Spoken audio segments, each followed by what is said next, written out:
Bale and Friends. Yeah. Casey and Monica.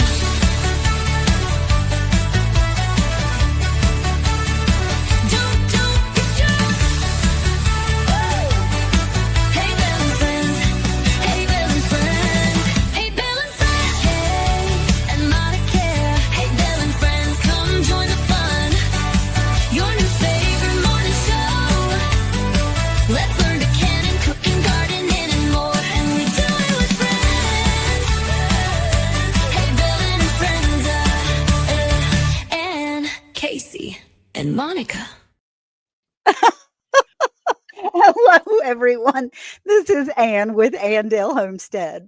And I'm Monica with Bland's Promised Land Ranch. What's up, everyone? It is Casey over at the Halfway Homestead. And let me just say, it is always so funny watching all of us down there jam. And right when there's a part that comes on that's like, and Monica. And you like jam out even more. But we love our new intro. And we love that you have joined us today, this third episode of the 7th season, and we are Hay Bale and Friends, and we're talking about garlic. Now, we were talking a little bit before. I am really excited about this episode because I have not been very successful with garlic. Me either. Garlic. I have smelt garlic. I have purchased garlic, but growing not so much. And our special guest host today she's so knowledgeable, so I'm really excited. But I always like to have a lot of garlic stored up, and I think that's where our sponsor comes in, is storage and preparing. Absolutely. And this episode is brought to you by the Hay Bale Prepper Guide. We love sharing skills on Hay Bale and Friends, and preparing to have a stash of garlic is a huge plus on your homestead. This episode is brought to you by the Hay Bale Prepper Guide. While learning new skills here on the show, you be sure to head over to our Etsy store to download our 99-cent guide with recipe cards, product links, note pages, and more. This guide is another homestead must-have, and you can scan our QR code on the screen to head over to our Linktree link and click on Etsy. It's just 99 cents. And it's so well spent. Well spent. Yes. Because you are going to want to take some notes from this guest host. And I know most of y'all are probably like, who is it? Who is it? Who is it? Well, let me just say. Hello? Who is this? It's Carmen from Jesus Loving Homesteader. And can I just say first, Carmen, do you know you are the guest host that's been on the podcast the most? That's because I love the Yes. Yay. You're so knowledgeable. It's so awesome because we were talking about some different things when we were planning this podcast and planning the season. And Casey and I were talking, and I was like, oh, Carmen, let's find some reasons to have Carmen back because she's really smart. And so we were coming up with different things. And I'm like, we could ask Carmen about that one. We could ask Carmen for that one. We could ask her about this one too. So yeah, we keep coming up with ways to invite you in here because you really are super knowledgeable. And I am so excited to ask you questions because I feel like I've already been there, done this, and asked you questions about garlic. And you're going to be like, Monica, we've already talked about garlic. I need to know the things. You have like walking garlic too. Well, it's walking onions. Oh, is it onions? But we do have garlic chives. Okay. I was going, I've never heard about I heard walking onions. I remember you had that in your garden. Like, I can't grow onions or garlic. So in my brain, they're both clumped together as you just can't do it, Monica. That like blows my mind that you can't grow onions or garlic. I know. Like if I pick 2 crops in my garden to grow for the rest of my life because I know I'll get something, it'll be an allium. So garlic or onions and tomatoes forever. Because that is what my garden spits out. Awesome. Yeah. That's the best things to have anyways. Yeah. Okay. So if you're going to start garlic, in your opinion, like when is the best time to start garlic for your, like, now let's just say we're planting it in the ground because you can also plant them in containers too. But do you plant them different times if you're going to do ground or containers? Do you know, like, is it different? It shouldn't be different as long as you're keeping up with the water. And garlic needs like 6 hours of sunlight Okay. at least. Really? So, yeah. So 6 hours of sunlight is a big thing for garlic. I like to grow mine or like towards the mid end of November Mhm. is when I throw it out there, which is so funny to me because I have seen our garlic literally under like 4 inches of snow and still thriving. Like it's just living. So I'm like, so when somebody tells me they can't grow garlic, I'm blown away because I've thought my garlic died so many times. Yeah. It's just like, hello. Yeah. Okay. I've had a little success in garlic, not these big, beautiful garlic heads, but I have had a little success in growing garlic. My problem is actually getting it in the ground because I keep thinking I'm going to, and then it's December before I know it. But honestly, I think you can plant it in more times. It takes a long time to grow, but you don't have to plant it in a specific month. Is that right? I've also planted it one year. I planted it, I think the end of January, which is unheard of. Like, people are like, don't do that. But I had a bunch of cloves in my fridge. Like, we eat a lot of garlic that they were growing, like the little green, like they were growing Right. in the bag. So I was like, all right, well, what's the worst that can happen? Doesn't grow. So Right. I threw it out there in January. I think it was like probably like 20 different cloves. And they grew. I mean, they weren't huge, but I harvested them, I want to say May or June. And they were small, but they were delicious. They were delicious. That's awesome. And worst case, let's say you don't get those perfectly cured, like, heads of garlic, just strip them of their peel and throw them in oil. And then you have it in your That's right. fridge and you can just mince them or whatever you want to do. You can still eat them. They're just not going to be in your pantry all perfectly in their cloves, Yeah. lasting forever. They'll just be in your refrigerator in some olive oil. Now, Carmen, isn't it the thing with the difference on the big, giant, beautiful bulbs and smaller bulbs is because of hard neck and soft neck? Yeah, Because some people don't know all of that part. Yep, the hard neck is going to be bigger, but the flavor of the hard neck is usually a little bit milder. The soft neck, you're going to get more cloves, but they're going to be smaller. Oh, It really depends on where you live. Which one you just research kind of where you live and what is a better for you, like the soft neck or the hard neck. I've actually grown both, and I mean they came out well. I mean I've never had like award-winning garlic, but it's been delicious. And I remember my first year growing garlic, and I was in shock at how spicy it was. I was like, wait, I was like, what is this? I was like, this is not any garlic I've ever tasted in my life. I guess when you grow it yourself and you take it out of the taste is just stronger, but it's delicious. You need less. So those recipes when they're like three cloves and you're like, yeah, right. And you're throwing all, that's only because the garlic that we're getting is not strong garlic. I guess it's not fresh. Yeah. Because definitely would be using only 3 cloves if I used my garlic. Now, which one has the garlic scapes? I'm pretty sure every garlic that I've grown, if it's like unhappy, stressed, or sometimes it'll just, they'll grow the little thing, but I cut them off. Some people will tell you. It's good for cooking, right? Like, yeah, you can stir fry them. You can do whatever you want. Some people will be like, well, your garlic's not going to grow now because it has the thing. And I cut them off and I leave them in there and they do fine. I don't know. Okay. See, I don't ever know when to do that, when to cut the leaves, any of that. I grew, I assume it was soft neck, but what I did was get my garlic from the grocery store. You just have to make sure that when you get a garlic clove that says organic, that in the bottom of the clove, it doesn't have, the bowl is not cut out of it. It still has roots there. And if the bowl is cut out, then that means it's been treated with something that you can't regrow it. But if it's a whole clove and it's still got the roots coming out of it, I mean, people say don't do it with the ones from the grocery store, but that's what I did. I've done that so many times too. Like the majority of times I grew garlic, it was from the grocery store garlic. And I literally opened them up and I put them in a Ziploc bag in the refrigerator I leave them in the refrigerator and they're growing before we can even, when we're ready. I've also done a method where I took a mason jar, put like water in it, put the whole clove in the mason jar, and then I saw all the little green pieces growing, and then I planted them that way. Oh, that's cool. Yeah, I've broken them apart and just threw them in the ground, like in the dirt. Took a little bit of time, but then they started growing too. And if they were too close together, I just moved them into what I wanted.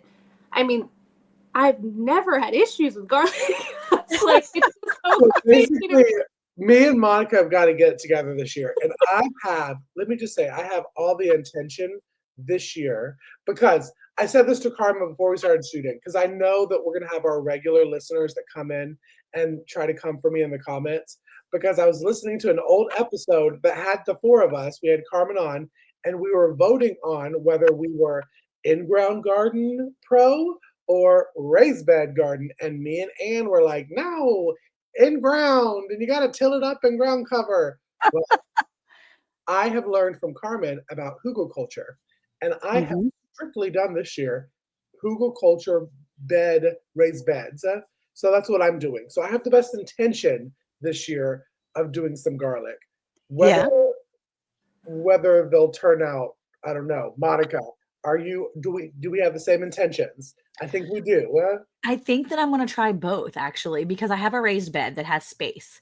Yes. And so I may experiment with the raised bed as well as in the ground. My problem with in the ground, and I keep thinking this is what's happened each time, that it's gotten like really wet. And my garden is now, Carmen, you've seen my garden. So my garden has built up. Okay. So the first few years we're here, we just keep adding compost on top of it. So our garden has been built up. Well, this past year, after basically an entire year off because I had been injured, we had to retill and basically redo my entire garden space. So I feel like my garden isn't as raised up as it had been in the past. And even in the past, I still feel like it's gotten so damp and wet that I've lost onions and lost garlic. But I'm interested to see if I can really beef that area up a little bit and really just keep it. I just don't know. I don't know why I can't grow it. It just doesn't work. It doesn't work for me. The first time I grew it, I had just one of those black totes that you get from the dollar store. And that's what I grew all the garlic in. And honestly, that's where I got the best crop. It wasn't from in the ground. It was from one of those black totes that you drill a couple of holes in the bottom of it so that nothing floats when it rains. And I had set that tote up on a couple of bricks because it gave it some air underneath so it wouldn't, stop the water from draining out of it when it rains, if it rains hard. And I've never had great big bulbs, but I've had some decent ones. And now, Carmen, on the how long should garlic stay in the ground, and how can you tell when it's ready? I never had like a date on it. I think they say like May or June, depending on where you are. But I always just look for the leaves dying off. So if you start seeing the majority of the leaves like really yellow and dying off, you can literally just kind of put your finger around and see if there's a clove there, and like a bulb.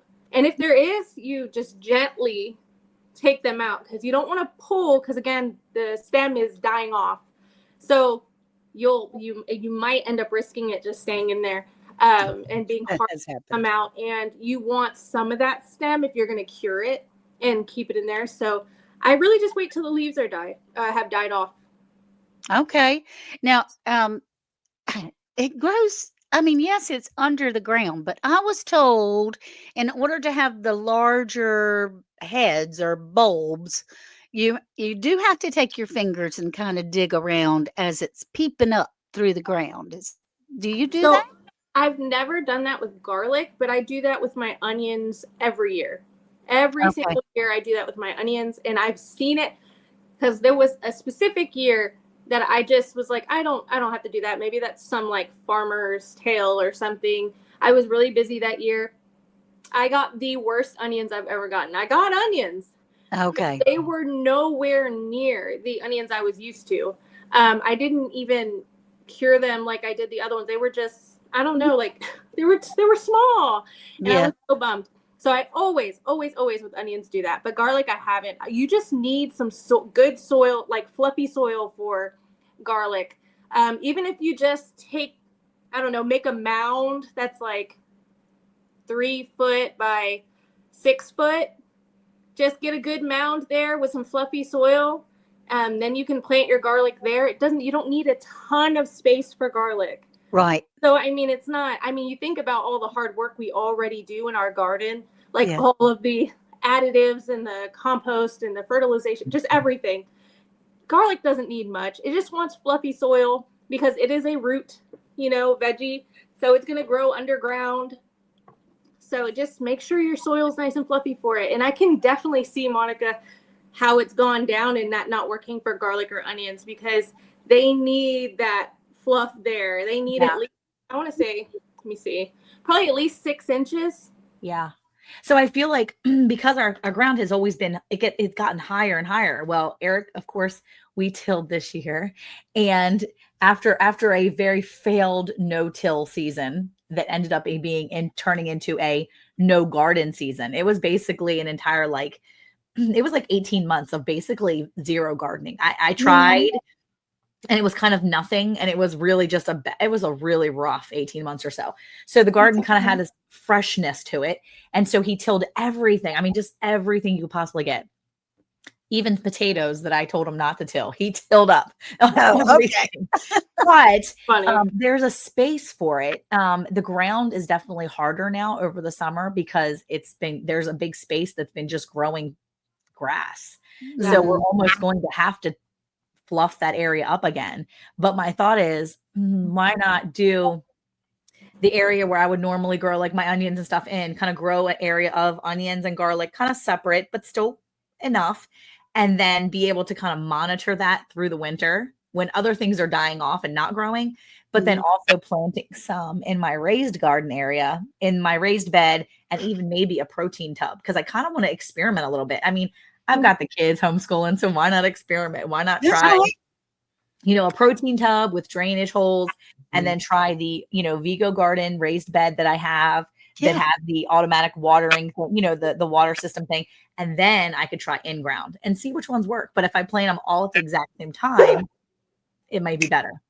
I think that's a great idea. You mentioned water, that's a question that I was going to ask Carmen. So now we've gotten our plan. We want to put the garlic in. We've got the garlic to put in. We have fluffy soil that we're putting it in. I've heard also, especially in the winter, that you want to put like a layer of either like wood chips or hay over it to keep it warm. Is that true, Carmen, or is that I put wood chips on my whole life. So it's like I've done it without wood chips and I've done it with wood chips.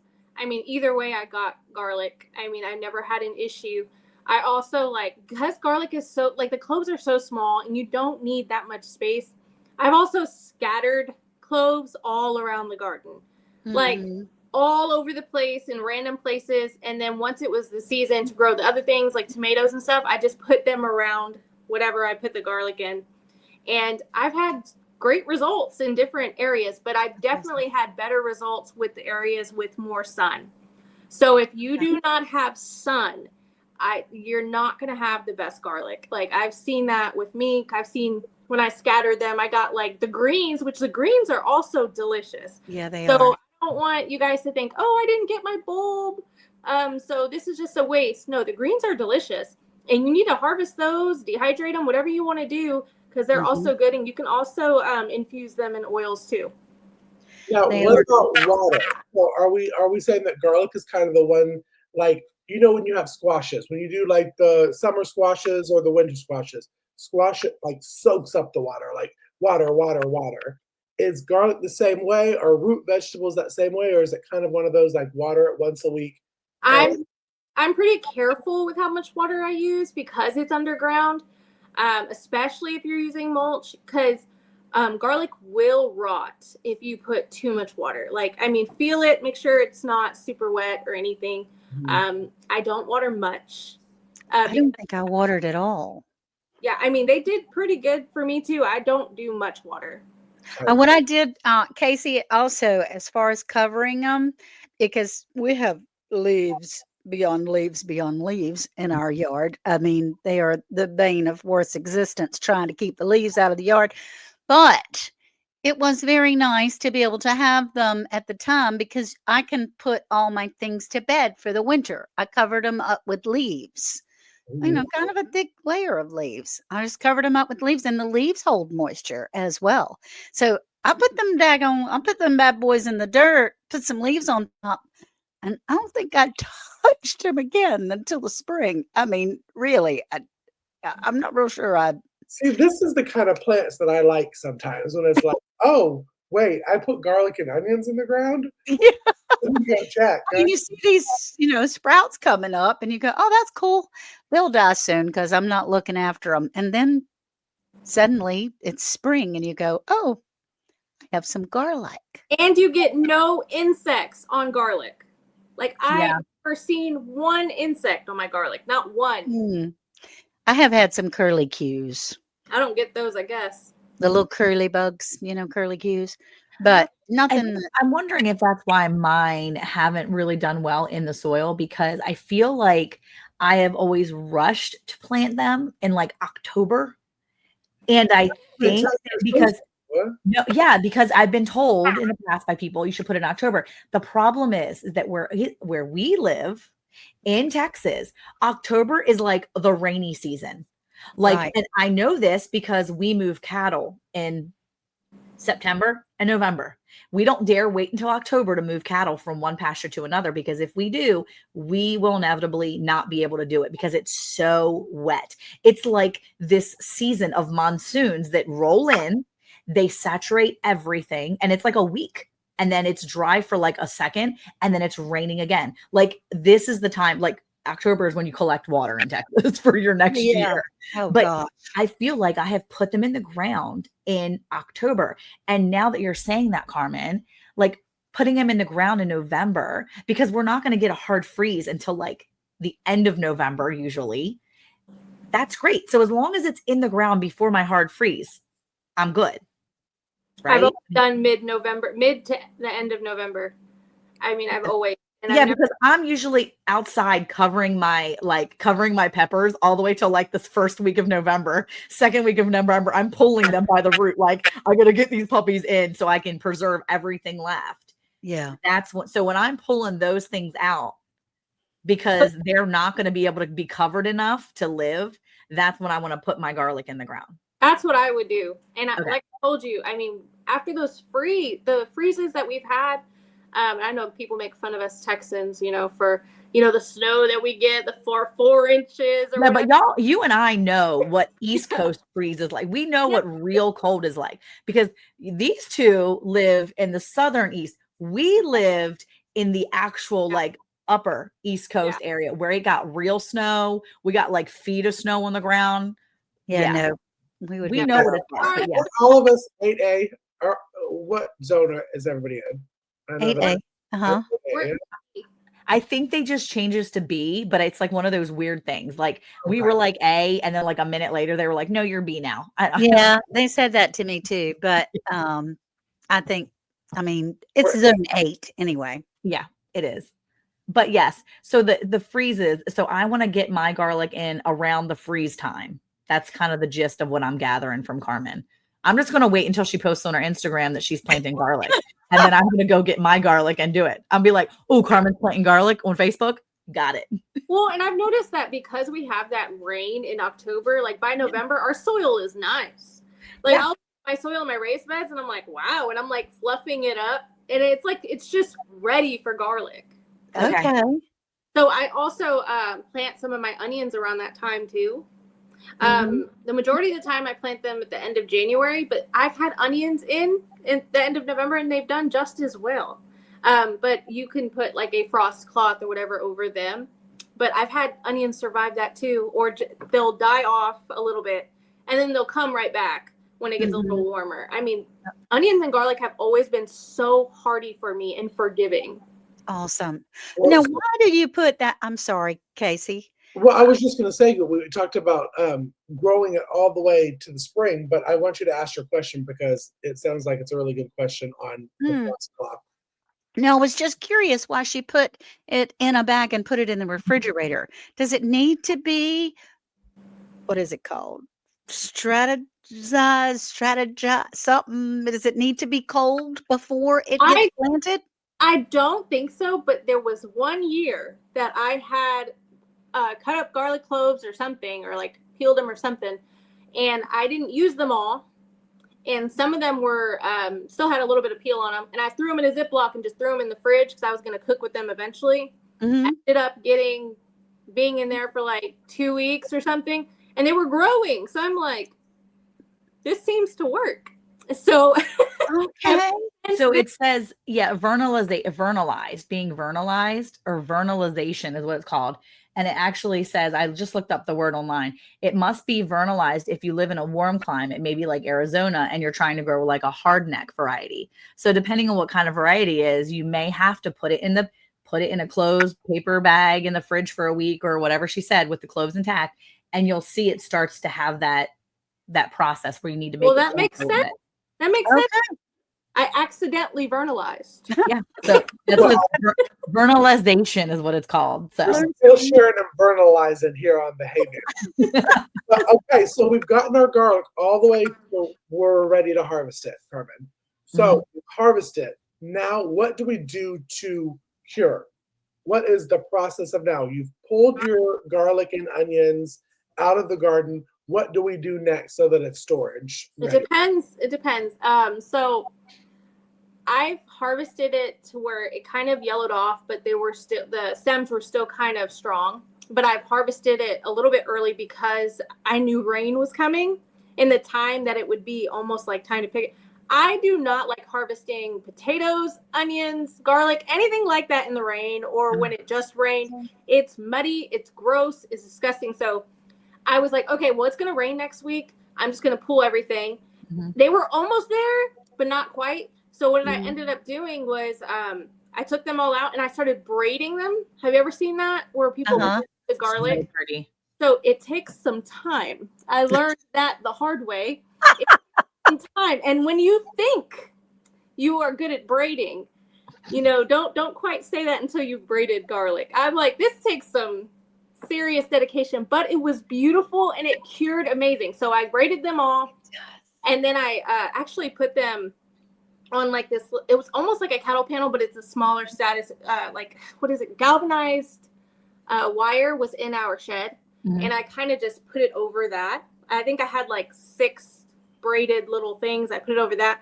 And it sat for, I want to say like 3 weeks, if that. And it was pretty much all cured. And then until it got kind of crispy, like the stems got more crispy and dead, that kind of told me an idea of how they were pretty much dry. And then I put them in my pantry, hung them up, and they were fine. They did great. Another time I just was more lazy and I just grabbed them all and threw them over that same situation, the panel, and they dried that way. And when the braiding, it was worth it to me because you're grabbing 6 strands of braid and putting it in your pantry, and you're not grabbing 50. Well, I just shoot for the, the stars. 50 of already stranded garlic, and then you're trying to cut the rest off, so you can fit it kind of in your pantry without it looking kind of crazy. And then you're looking for bugs. I don't know. The braid method takes time, but it is worth it. That's amazing. Well, I lay down. I tell you, Casey, my easiest way, we have a big screened in back porch and a fire table. And I just laid some paper bags, split a paper bag over the fire table and laid them out on that. But if you have a humid climate, be very careful with that. Because sometimes Texas is so hit or miss with the humidity. It could be humid and cold. Like it's just like North Carolina's very humid.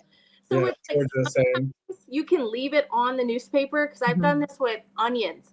And some of my onions, it's like the majority dried, but some of them kind of got almost moldy on the bottom where they sat.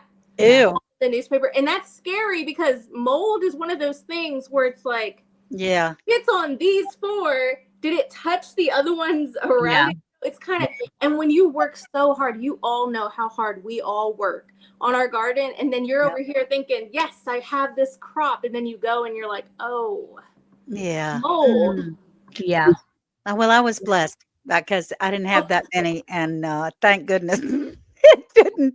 They didn't mold. I would have had to have cried. So Well, just do yourself a favor and watch for the weather, whether it's humid, or be careful to don't do like me and try to cure something in your greenhouse in June. Because I unfortunately took some of my harvest that I had and I was like, oh, I'm just going to stick it in the greenhouse on this shelf. yeah. And then someone closed my greenhouse. And then I basically baked the like 5 onions I got the one year. And I was so excited. And I came out like 3 days later. I'm like, why is the greenhouse shut? That's weird. And Yeah. I looked and it like they had They're baked for fresh 3 days. onions. Oh Yeah. no. Oh, that's And they were just completely like paper, like just completely gone. And I was like, Aw. cool. Okay. So I mean they were like this big. So they were Oh. like they weren't Oh, like they were real onions. they were real onions though. And I was so excited. And I'm like, oh. Yeah. And then I was like, oh. Mm. Oh, and if you want to feel better about onions, buy the big varieties so that if you mess it up, at least you'll get somewhat of a regular looking onion. Onion hack. Like a Onion hack. You heard it here first. That's a great idea. Okay, everyone. Thank you so much for being here. Carmen, it is always a pleasure. Always. You guys go check out Jesus Loving Homesteader because she is the bomb. She is amazing and wonderful. We appreciate you all being here with us today. Don't forget to join us on Tuesday nights at 8 o'clock on Round the Hay Bale with Hey Y'all Hey. So thank you. I learned something tonight. I hope you did too. We'll talk to you later now. Bye-bye. Hay Bale and Friends, and Casey and Monica.